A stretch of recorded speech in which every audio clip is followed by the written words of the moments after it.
Hello everyone, welcome to PW only IAS. दोस्तों, स्वागत है आप सभी का इकॉनमी दिस वीक सेशन के अंदर।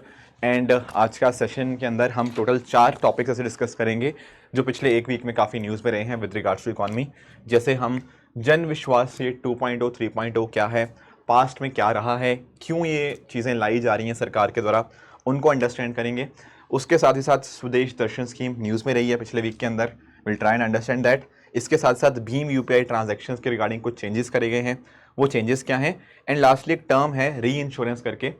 ये री इंश्योरेंस होता क्या है, कैसे कैसे चीज़ें हैं इसके कॉन्टेक्स्ट में, इन सब मुद्दों को हम आज के सेशन में अंडरस्टैंड करेंगे। राइट, स्टार्ट करने से पहले आपको पता ही है कि अगर आपको इस सेशन की पीडीएफ चाहिए तो आपको मेरे telegram channel Rishabh Sharma sir PW यहाँ पर देखने को मिल जाएगी। ठीक है सर, यहाँ पर पहला मुद्दा अंडरस्टैंड करते हैं। पहला मुद्दा किसके रिगार्डिंग है? हमारा जन विश्वास के regarding. Let us try and understand कि what exactly does this word mean.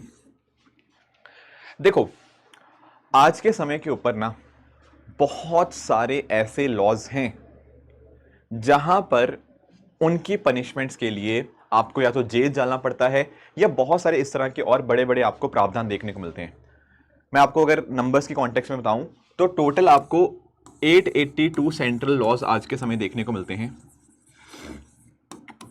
Right, and उसमें अगर आप नोटिस करने की कोशिश करो तो लगभग 370 लॉज ऐसे हैं जिनके रिगार्डिंग कुछ ना कुछ क्रिमिनल प्रोविजंस हैं।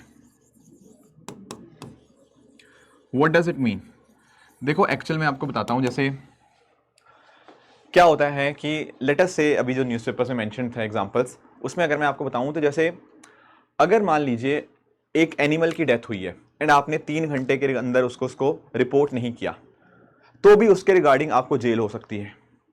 एट द सेम टाइम अगर मान लीजिए किसी एक पर्सन ने एक ओपन स्ट्रीट के अंदर एक काऊ को मिल्क कर दिया तो वहां पर भी उसको जेल हो सकती है। तो इस तरह से एन नंबर ऑफ आपके क्रिमिनल प्रोविजन देखने को मिलते हैं अलग अलग लॉज के कॉरस्पॉन्डिंग। या फिर अगर मान लीजिए आपने एम्प्लॉय प्रोविडेंट फंड जैसे होता है ईपीएफ एक्ट के अंतर्गत, उसके अंदर कंट्रीब्यूशन नहीं दिया, उसके अंदर जेल टर्म की बात हो रखी है। राइट, इसी तरह से एम्प्लॉय स्टेट इंश्योरेंस के अंतर्गत है, अगर वहां पर कोई चीज दिक्कत आती है तो वहां पर उस पर्सन को जेल टर्म की यहां पे बात है। तो आप एक बात अंडरस्टैंड कर पा रहे हो कि कुछ एक ऐसे कानून है जहां पर क्या हो रखा है, जहां पर हमने है तो वो एक तरह से सिविल इश्यूज हैं, पर उनके लिए जो पनिशमेंट्स दी जाती हैं वो आपको बहुत ही हैवी लेवल की क्रिमिनल इन नेचर देखने को मिल जाती हैं। अब ये जो मैंने आपको एग्जांपल बताए, डू यू थिंक कि इन सब चीज़ों के लिए एक जेल प्रावधान जरूरी है? नहीं। हो सकता है कि इन केसेस के अंदर हम क्या कर सकते हैं, हम इन केसेस के अंदर हम फाइन बढ़ा सकते हैं। That can be a better option. But हमने क्या रखा हुआ है, हमने क्रिमिनल प्रोविजन ही कंटिन्यू कर रखे हैं। क्यों सर? एक्चुअल में ना बहुत सारे कानून में से बहुत ही कॉलोनियल लॉज हैं, बहुत लंबे टाइम से बने हुए हैं। Plus at the same time बहुत सारे लॉज ऐसे हैं जो बने हुए 50-60 साल हो गए हैं, या कलोनियल में मतलब जो ब्रिटिशर्स के टाइम के ऊपर हुए हैं, तो अपडेट नहीं हुआ उनके रिगार्डिंग, बहुत लंबे टाइम के हो चुका है। एंड इस वजह से बाकी सारी दिक्कतें हमें यहाँ पे देखने को मिल जाती हैं।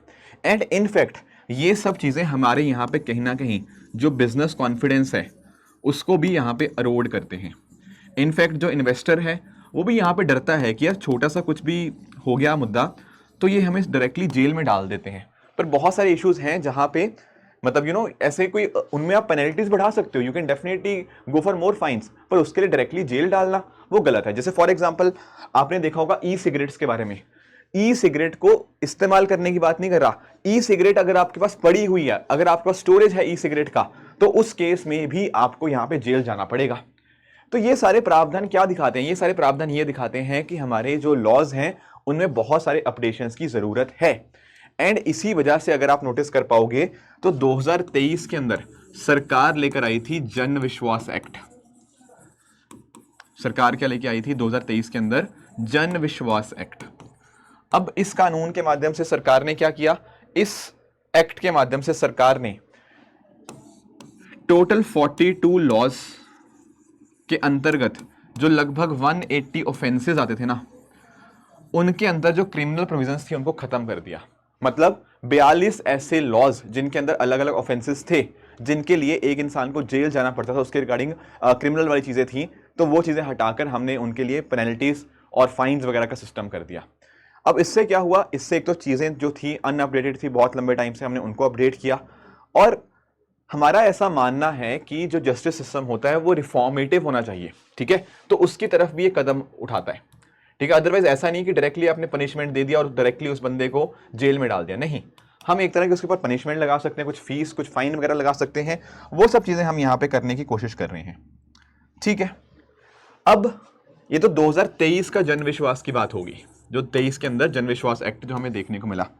अब हम क्या कर रहे हैं, अब हम लेकर आए हैं जन विश्वास 2.0, और ये मेजरली डील करेगा इकोनॉमी के साथ। मतलब जैसे आपके कुछ टैक्सेशन के मुद्दे होंगे, आपके कुछ कॉर्पोरेट अफेयर्स के मुद्दे होंगे, राइट, या फिर कुछ इन्वायरमेंटल प्रोविजंस होंगी जिनको आप फॉलो नहीं कर पाए हैं। इस तरह के अलग अलग जो चीजें होंगी ना, हम इनके रिगार्डिंग जो क्रिमिनल प्रोविजन है उनको हटाने की यहां पे कोशिश कर रहे हैं। तो इससे क्या होगा, इससे डेफिनेटली हमारी इकोनॉमी को एक बूस्ट मिलेगा।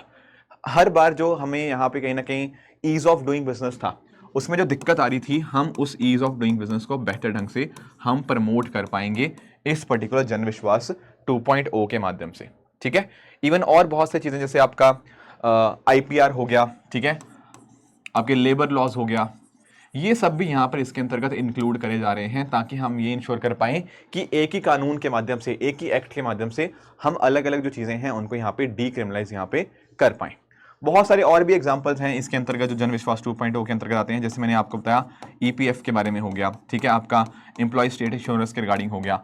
यहाँ पर कुछ भी चेंजेस होते थे या कुछ भी कमी रहती थी, डायरेक्टली 3 साल की इंप्रिजनमेंट में यहाँ पे कर दी जाती थी, पर अब हम उसको हटाएंगे, एंड इसीलिए हम यहाँ पे जन विश्वास 2.0 लेकर आ रहे हैं, ताकि इकोनॉमी कॉन्टेक्स्ट में ये चीजें बेहतर हो पाए। अब आप सोचेंगे सर 2.0 तो समझ आया, पर ये जन विश्वास 3.0 क्या है? जन विश्वास 3.0 क्या है? देखो 2.0 में तो पता क्या है, हम बात करते हैं किसकी, सेंट्रल लॉस की, जो सेंट्रल लॉस के अंदर अलग अलग इश्यूज थे। बट सेंट्रल गवर्नमेंट का ऐसा मानना है कि स्टेट गवर्नमेंट्स भी इन तरह के चेंजेस को अपने यहाँ पे अडॉप्ट करें, वो भी अपने स्टेट लॉस के अंदर कुछ कुछ चेंजेस लेकर आए। तो जन विश्वास 3.0 स्टेट्स के लिए है एक तरह से, कि स्टेट्स को भी अपने यहाँ पे चेंजेस करने चाहिए, इसलिए ये जन विश्वास की बात हो रही है। तो ध्यान में ये रखना कि इकोनॉमी के लिए हमें it is important, not only economy otherwise also legal system को बेहतर बनाने के लिए ये बहुत ज़्यादा जरूरी हो जाता है कि हम अपने लॉस के अंदर समय समय के हिसाब से चेंजेस करें, ताकि वो जो नए टाइम्स हैं उनकी नीड्स को रिफ्लेक्ट करें, एंड उससे इन्वेस्टर कॉन्फिडेंस को हम यहाँ पे प्रमोट कर पाएं। ये डेफिनेटली मेरे भी नहीं बल्कि इकोनॉमिक सर्वे के भी कुछ सुझाव इसी के साथ इंक्लाइन करते हैं, एंड आई होप ये जन विश्वास वाला पॉइंट है ये आपको समझ आया होगा। दूसरा हमें जो टॉपिक अंडरस्टैंड करना है वो है विद रिगार्ड्स टू स्वदेश दर्शन स्कीम के बारे में। देखो ये भी अपने आप में काफी इंटरेस्टिंग चीज है। आप लोगों ने ना थोड़ा इकोनॉमी का टूरिज्म वाला टॉपिक है और पॉलिटी वाला, दोनों का मिक्सचर है ये टॉपिक। मैं आपको समझाता हूं कैसे। आप लोगों ने PAC के बारे में पढ़ा होगा पॉलिटी के अंदर। PAC क्या होता है? आपकी पब्लिक अकाउंट्स कमेटी। पढ़ा है आप लोगों ने? आपने जब कमेटीज वाला टॉपिक पढ़ा होगा लक्ष्मीकांत से, तो उसमें PAC करके एक टॉपिक भी आएगा ना, पब्लिक अकाउंट कमेटी का, जो आपकी पार्लियामेंट्री कमेटीज होती हैं उनमें one of the very important committee is PAC। And आप लोग जानते होंगे यहाँ पे टोटल 22 मेंबर होते हैं, 15 मेंबर आपके लोकसभा के एंड 7 मेंबर आपको राज्यसभा के देखने को मिल जाते हैं। इसका काम क्या होता है PAC का, पब्लिक अकाउंट कमेटी का आखिर काम क्या होता है? दोस्तों पब्लिक अकाउंट कमेटी का जो काम हमें देखने को मिलता है वो यही है कि ये चेक करता है, ठीक है, ये स्क्रूटनाइज करता है, ये ऑडिटिंग वगैरह भी करता है। जो आपकी कैग की रिपोर्ट्स होती है ना, उनको यहां पे देखता है। जैसे कैग जो है आपने पढ़ा भी होगा, CAG acts as the friend, philosopher and guide of public account committee. I am very sure आपने ये लाइंस पढ़ी होंगी with regards to this particular committee. तो कैग के साथ बहुत ही मिलकर यहाँ पे ये काम करता है। एक आखिरी बात और इसके रिगार्डिंग है कि इसका जो चेयरपर्सन होता है पब्लिक अकाउंट कमेटी का, वो नॉर्मली ऑपोजिशन पार्टी से बिलोंग करता है, ठीक है। जैसे बाकियों में जैसे आपने पढ़ा होगा in case of estimate committee वो रूलिंग पार्टी से होता है, पर PAC के अंदर ऑपोजिशन पार्टी से यहाँ पे चेयरपर्सन जो है बिलोंग करता है, ठीक है। अब इस PAC ने पता क्या किया, पब्लिक अकाउंट कमेटी ने हमारी एक स्कीम है, ये वाली स्कीम, स्वदेश दर्शन स्कीम, इसको यहां पर रिव्यू किया कि कैग ने क्या कहा है अपनी रिपोर्ट के अंदर। एंड जब इस रिपोर्ट को देखा गया, इस रिपोर्ट को समझा गया, तो ऐसा देखा गया कि यार ये स्वदेश दर्शन स्कीम के अंतर्गत बहुत सारी गड़बड़ियां यहां पे सामने आई हैं। आप पूछोगे सर किस तरह की ये गड़बड़ियां हैं, कौन से इश्यूज यहाँ पे हमें देखने को मिलते हैं। ठीक है, एक तो देखो यार, ऐसा कहा गया है इस रिपोर्ट के अंदर जो आई है कि टूरिज्म मिनिस्ट्री बोलती कुछ और है और वास्तविकता जो रियलिटी है वो अपने आप में काफी डिफरेंट देखने को मिलती है। टूरिज्म मिनिस्ट्री का कहना है कि लगभग सारे प्रोजेक्ट्स कंप्लीट हो गए हैं, पर जाकर जब देखा गया कि क्या प्रोजेक्ट्स कंप्लीट हुए हैं, द आंसर वाज नो, अभी बहुत ज्यादा काम पेंडिंग बचा हुआ है। तो जो क्लेम किया जाता है और जो वाकई सिचुएशन की हालात है उसमें बहुत अंतर है। प्लस यहां पर कोई भी काम प्लानिंग से नहीं हो पा रहा। ठीक है, ऐसा यहां पर ये जो कैग रिपोर्ट है इसमें यहां पर मेंशन किया हुआ है। Plus at the same time यहां पर फाइनेंशियल गड़बड़ी भी यहां पे देखने को मिली है, पैसों की गड़बड़ी भी। क्योंकि जब फाइनेंशियली क्यों है, क्योंकि जब भी कोई अप्रूवल वगैरह चाहिए प्रोजेक्ट्स के तो प्रॉपर अप्रूवल्स यहां पे नहीं लिए गए। जो आपके रिव्यू प्रोजेक्ट्स होते हैं ना, उनके रिगार्डिंग आपके अप्रूवल लिए जाते हैं डिटेल्ड प्रोजेक्ट रिपोर्ट के रिगार्डिंग, पर वैसा नहीं किया गया। और जितना बजट इनको दिया गया था उससे कई गुना बजट इन्होंने यहाँ पे इस्तेमाल इनको करना पड़ा। ठीक है, क्योंकि ढंग से अप्रूवल लिए ही नहीं है। तो एक तरह से यहाँ पर कुछ क्वेश्चन मार्क उठाए गए हैं कि स्कीम को बहुत ही गलत तरह से यहाँ पे इंप्लीमेंट किया गया है, स्कीम का इंप्लीमेंटेशन सही नहीं हुआ है, यहाँ पर ऐसा पीएससी ने बताया है इस पर्टिकुलर केस के अंदर। तो थोड़ा समझते हैं कि सर आखिर ये स्कीम थी क्या जो इतना ज्यादा बवाल हो रहा है इसके ऊपर, इतने ज्यादा करप्शन के चार्जेस यहाँ पे बोले जा रहे हैं इस चीज के रिगार्डिंग। तो दरअसल में दोस्तों ये टूरिज्म मिनिस्ट्री की स्कीम है जो 2014-15 के अंदर लॉन्च करी गई थी। और इसका पर्पस पता क्या था कि हम टूरिज्म सर्किट्स को डेवलप करें। टूरिज्म सर्किट्स का मतलब क्या, जैसे आप लोगों ने देखा होगा, अब जैसे इंडिया में बहुत सारी प्लेसेस हैं जो बुद्धिज्म के साथ लिंक्ड है। ठीक है, अब एक कोई पर्सन हो सकता है जो बुद्धिज्म को बहुत फॉलो करता हो, लेट अस से कोई बंदा आया, मान लो चाइना से आया, थाईलैंड से आया या कहीं से भी आया, चलो इंडिया से भी हो सकता है। अब वो चाहता है कि वो सारी वो प्लेसेस विजिट करे जो कहीं ना कहीं बुद्धिज्म के साथ लिंक्ड है, जैसे बोध गया हो गया, ठीक है, आपका वाराणसी हो गया। ऐसे there are multiple places across the country जो हमें देखने को मिलती हैं बुद्धिज्म के साथ लिंक्ड। अब वो पर्सन चाहता है सब जगह विजिट करना, बट इन सभी प्लेसेस के अंदर आपस में कनेक्टिविटी बहुत ही पुअर है अगर, तो he will find it very difficult to visit these places. ठीक है, तो टूरिज्म में एक तरह की एक बाधा की तरह ये काम करेगा। तो हम क्या करते हैं, इस तरह से बुद्धा सर्किट्स हमने डेवलप करें। बुद्धा सर्किट जो डेवलप किया गया उसमें सारी प्लेस को एक दूसरे का कनेक्ट कर दिया ताकि कोई बंदा इन चीजों को विजिट करना चाहे उसके लिए आसानी हो पाए। तो टूरिज्म डेवलप होता है ऐसी। कोई इंसान लेटेस्ट से रामायण के साथ जो लिंक्ड सारी प्लेसेस हैं, ठीक है ना, कि भगवान राम का कहाँ जन्म हुआ, कहाँ कहाँ पे अलग अलग चीजें हुई, ठीक है, तो रामायण के अंदर जो इंपॉर्टेंट प्लेसेस थी उनको विजिट करना चाहता है तो दैट इज देयर हेरिटेज। इसी तरह से हम सर्किट्स बनाते हैं, कोस्टल सर्किट हो गया, ट्राइबल सर्किट हो गया, ये सब अलग अलग सर्किट्स यहाँ पे इसके अंतर्गत बनाए गए हैं इस पर्टिकुलर स्कीम के अंतर्गत, राइट। एंड आप नोटिस कर पाओगे जो भी आपकी कंसर्न स्टेट गवर्नमेंट है या जो यूटी एडमिनिस्ट्रेशन है वो यहाँ पर इसको देखती है। प्लस आप नोटिस कर पाओगे जो भी फाइनेंशियल असिस्टेंस दिया जाता है आपकी स्टेट गवर्नमेंट को एंड यूनियन टेरिटरीज को, वो यहाँ पर सेंट्रल गवर्नमेंट देती है इसके रिगार्डिंग। ठीक है, एंड टूरिज्म इंफ्रास्ट्रक्चर को यहाँ पे इंप्रूव किया जाता है इस पर्टिकुलर स्कीम के माध्यम से। ठीक है, एंड इसका जो सेकंड वर्जन था वो भी हमें देखने को मिला, स्वदेश दर्शन 2.0। अब इसमें क्या हुआ, इस पर्टिकुलर स्कीम में अगर हम बात करें ना स्वदेश दर्शन 2.0 के अंदर, यहाँ पर हमने 2022 में इसको रिवैम्प किया ताकि हम फोकस कर पाए सस्टेनेबल एंड रिस्पॉन्सिबल टूरिज्म के अंदर। ठीक है, टूरिज्म तो है ही है पर साथ साथ उसको सस्टेनेबल और रिस्पॉन्सिबल आप बना पाओ। इसके अंतर्गत भी 34 प्रोजेक्ट्स यहाँ पे सैंक्शन करे गए एंड ये बात करता है कम्युनिटी पार्टिसिपेशन की इस पर्टिकुलर केस के अंदर। तो डेफिनेटली इसके माध्यम से भी फोकस यही था कि एक हम प्लेटफॉर्म डेवलप करें, IIDP, incredible India digital platform. जैसे मान लो कोई इंसान है वो विजिट करना चाहता है, ठीक है, तो उसके रिगार्डिंग उसको बुकिंग वगैरह करानी पड़ेगी, होटल्स की, फ्लाइट्स की, हेरिटेज साइट्स की, तो सारी की सारी बुकिंग्स वो इसी पर्टिकुलर प्लेटफॉर्म के माध्यम से करवा सकता है, प्लस चीज़ें प्लान आउट कर सकता है।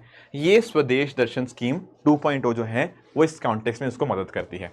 पर दिक्कत यही है कि बहुत सारे क्वेश्चन मार्क्स इसके ऊपर उठ गए हैं, प्लानिंग के रिगार्डिंग, इसकी इंप्लीमेंटेशन के रिगार्डिंग, पैसों के मिसयूज के रिगार्डिंग।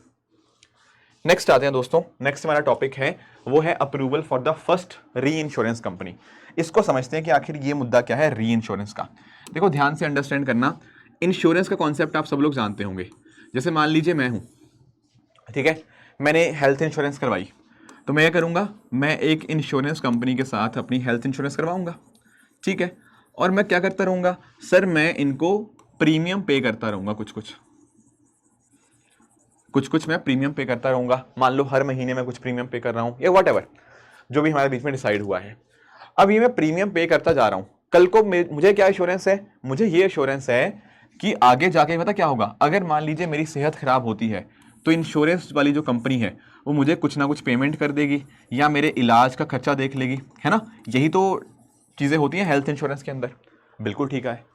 तो यार एक बात अंडरस्टैंड करो, ये ऐसी इंश्योरेंस सिर्फ मैंने नहीं कराई, हो सकता है बहुत सारे लोगों ने इस तरह की इंश्योरेंस करवा रखी हो, ठीक है, बहुत सारे होंगे definitely, there are lot of people, ठीक है। और इंश्योरेंस के माध्यम से हमने किया क्या सर, ये प्रीमियम पे करके ना हमने अपना रिस्क ट्रांसफर कर दिया। क्या कर दिया? रिस्क ट्रांसफर कर दिया। किसके ऊपर रिस्क ट्रांसफर कर दिया? इस इंश्योरेंस कंपनी के ऊपर। कल को कोई भी समस्या आएगी तो इंश्योरेंस कंपनी वाले हैं वो मेरा ध्यान रख लेंगे, मैंने रिस्क उनके ऊपर ट्रांसफर कर दिया। बिल्कुल सही बात है, यहां तक तो कोई समस्या नहीं। पर मुझे एक चीज बताओ, जब रिस्क हमने सारा का सारा इस इंश्योरेंस कंपनी के ऊपर ट्रांसफर कर दिया, तो डोंट यू थिंक कि कई बार ऐसा भी हो सकता है कि सर ये जो इंश्योरेंस कंपनी है ये अपने आप में बहुत ज्यादा रिस्क उठा ले? It is fairly possible. हालांकि काम तो इंश्योरेंस कंपनी का यही है कि वो बाकियों के रिस्क को यहां पे अपने पास ले आती है, बट कई बार हो सकता है कि रिस्क बहुत ज्यादा बढ़ जाए एंड इंश्योरेंस कंपनी को लगे यार हमने भी बहुत ज़्यादा रिस्क ले लिया है, कल को इनमें से बहुत सारे लोगों के साथ कुछ हो जाएगा तो उस केस में हम तो गए, तो क्या करेंगे उस केस के अंदर। तो इस कंपनी को लगेगा यार क्यों ना मैं एक काम करूं, मैं मेरे ऊपर बहुत ज़्यादा रिस्क आ चुका है ना, मैं भी एक काम करता हूं, क्या मैं भी एक काम करता हूं, मैं अपने रिस्क को किसी और के ऊपर ट्रांसफर कर देता हूं या किसी और के साथ मैं रिस्क शेयर कर लेता हूं। अब ये किसके साथ अपना रिस्क बांटेगा? ये बांटेगा एक और कंपनी के साथ जिसको हम बोलते हैं री इंश्योरेंस कंपनी, ठीक है। अब समझो आपके ऊपर रिस्क था, आपने इनको प्रीमियम दे दिया और बोला कि यार आप मेरे रिस्क का ध्यान रख लो, आपने रिस्क इसको ट्रांसफर कर दिया। अब अगर इनको लगा यार हम भी तो बहुत ज्यादा रिस्की हो चुके हैं, तो ये आगे किसी और एंटिटी के साथ इंश्योरेंस करवा सकती है, उसको हम बोलते हैं री इंश्योरेंस कंपनी।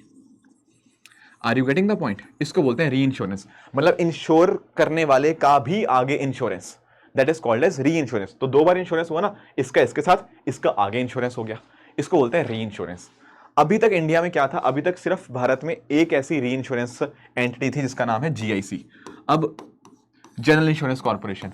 अब ये तो सरकारी संस्था थी जीआईसी, अब प्राइवेट में ही पहली आ चुकी है, ठीक है। आप यहां पे नोटिस करना इस बात को, जो वैल्यू एटिक्स आ रही का मतलब री इंश्योरेंस ही होता है, वो पहली प्राइवेट फाइनेंशियल फर्म बनी है। क्या पहले कोई संस्था थी? हाँ जी, एक ऑलरेडी पब्लिक सेक्टर है हमारे पास जीआईसी करके, तो वो ऑलरेडी यहां पे काम कर रही थी, पर प्राइवेट कोई कंपनी थी, तो पहली प्राइवेट री इंश्योरेंस कंपनी को यहां पे अप्रूवल मिल गया है। ये बात आज के समय न्यूज में है।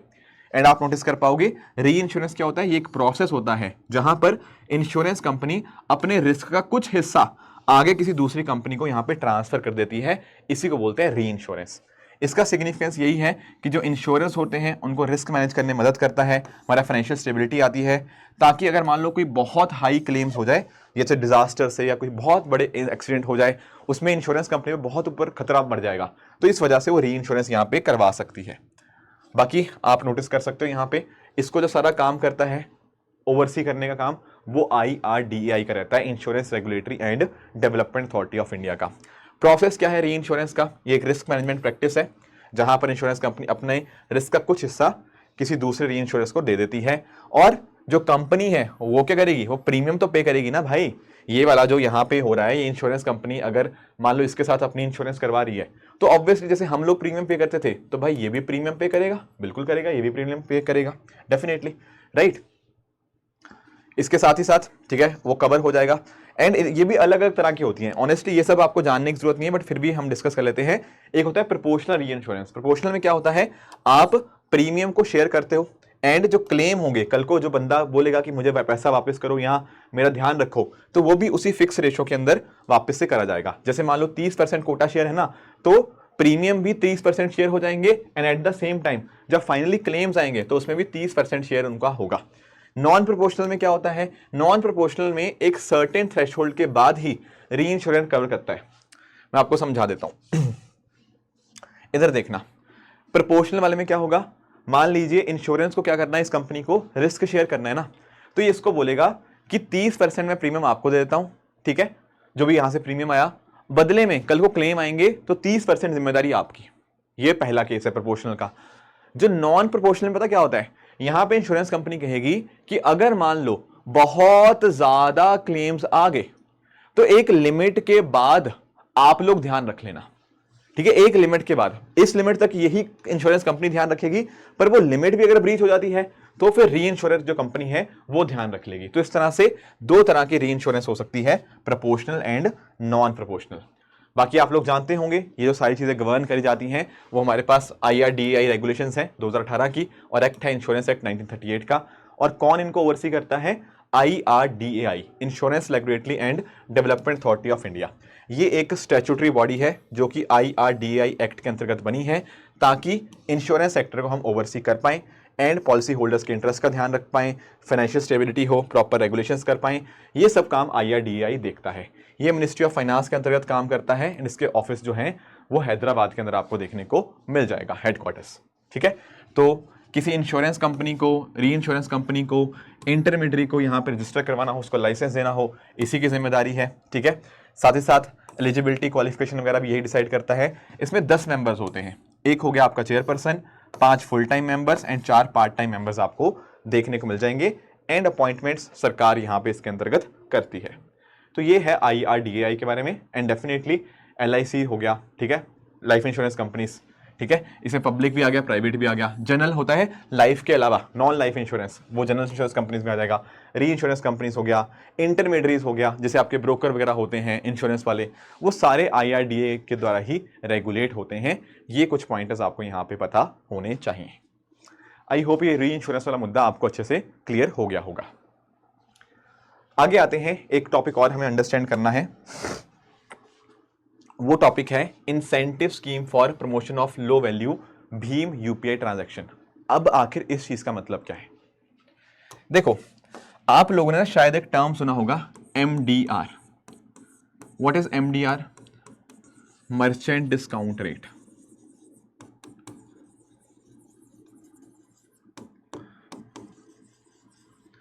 ठीक है, पर होता क्या है sir MDR, merchant discount rate?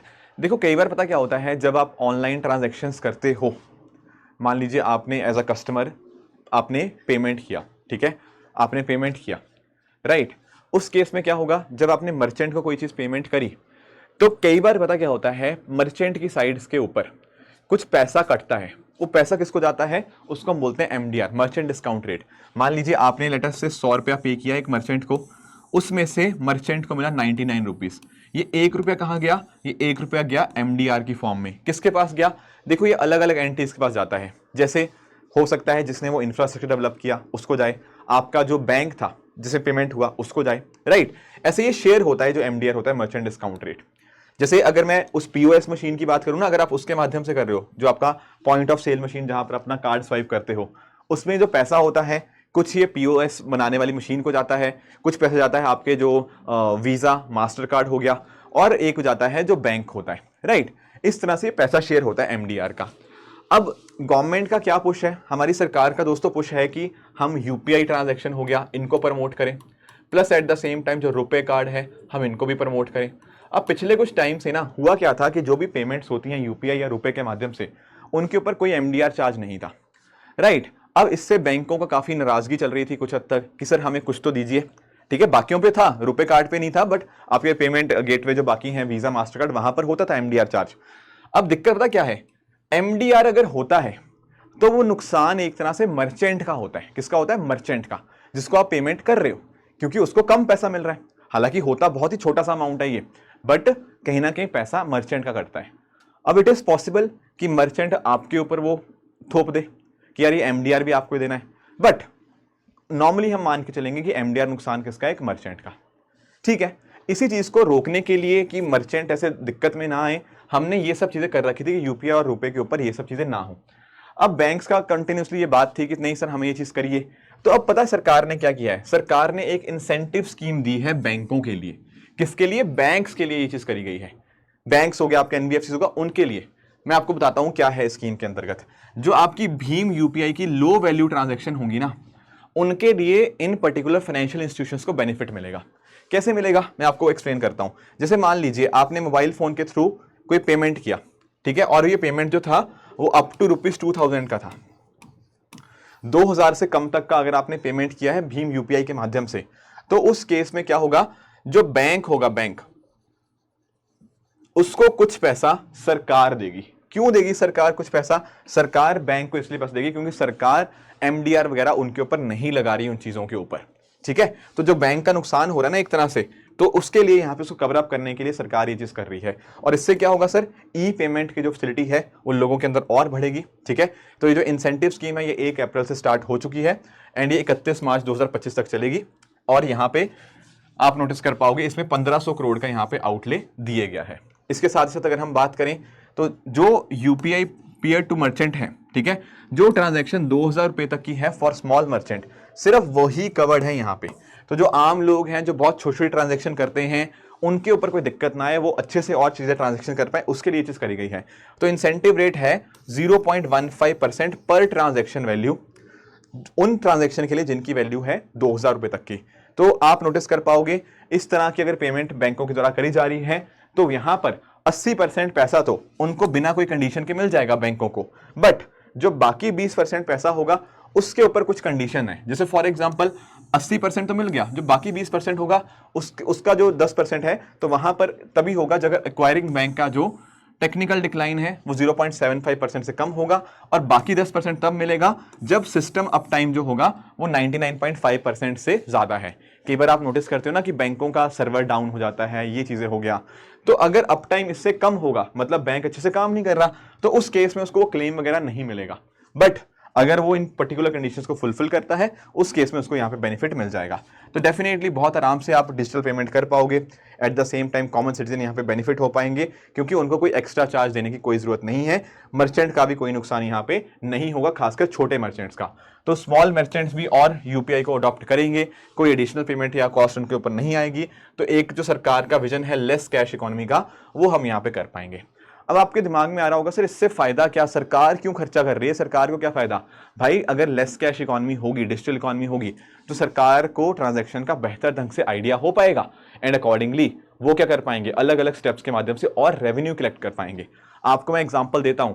आपने ना शायद एक मैं देख रहा था कहीं यहीं पे तो ऑनलाइन ही, तो वहां पे मैंने नोटिस किया कि एक ना गोलगप्पे वाला था। गोलगप्पे समझते हो, पानी पूरी वाला जो होता है, तो अभी तक वो टैक्स नहीं दे रहा था, ठीक है, बट उसने कुछ टाइम पहले वो स्कैनर लगा दिया, जो कहता नहीं है पेटीएम करो या व्हाटएवर करो जो भी करो, ठीक है ना, तो उसने स्कैनर लगा दिया। अब सरकार को पूरा पता लगता रहा कि उसने कितने कितने का उस पे पास पेमेंट आ रहा है। उसने जब वो पेमेंट वाला लगा लिया तो सरकार को पूरा आइडिया था कितना कितना पैसा उसके पास आ रहा है। तो ऐसा देखा गया कि साल भर के अंत में उसने 40 लाख रुपए के गोलगप्पे बेचे, पानी पूरी 40 लाख की बेची, तो सरकार ने उसके ऊपर टैक्स लगा दिया। तो होता पता क्या है, जब इस तरह से डिजिटल इकोनॉमी बढ़ती है उससे कहीं ना कहीं टैक्सेशन और बाकी सब चीजें हमें यहाँ पे देखने को मिल जाती हैं। तो ये भी उसी का एक केस है कि सरकार एक तरह से कोशिश कर रही है कि लोग इसको इस्तेमाल करें, मर्चेंट इसको इस्तेमाल करें। लेस कैश इकोनॉमी होगी तो सरकार को अल्टीमेटली फायदा होता ही होता है।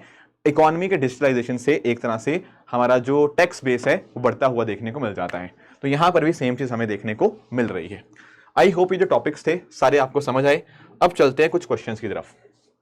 पहला क्वेश्चन है ये, यहां पर आपके सामने क्वेश्चन क्या पूछा हुआ है, अगर मान लीजिए और ग्लोबल फाइनेंशियल क्राइसिस आता है फ्यूचर के अंदर, तो इनमें से कौन सी ऐसी चीजें हैं जो भारत को कुछ हद तक इम्यूनिटी दे सकती हैं?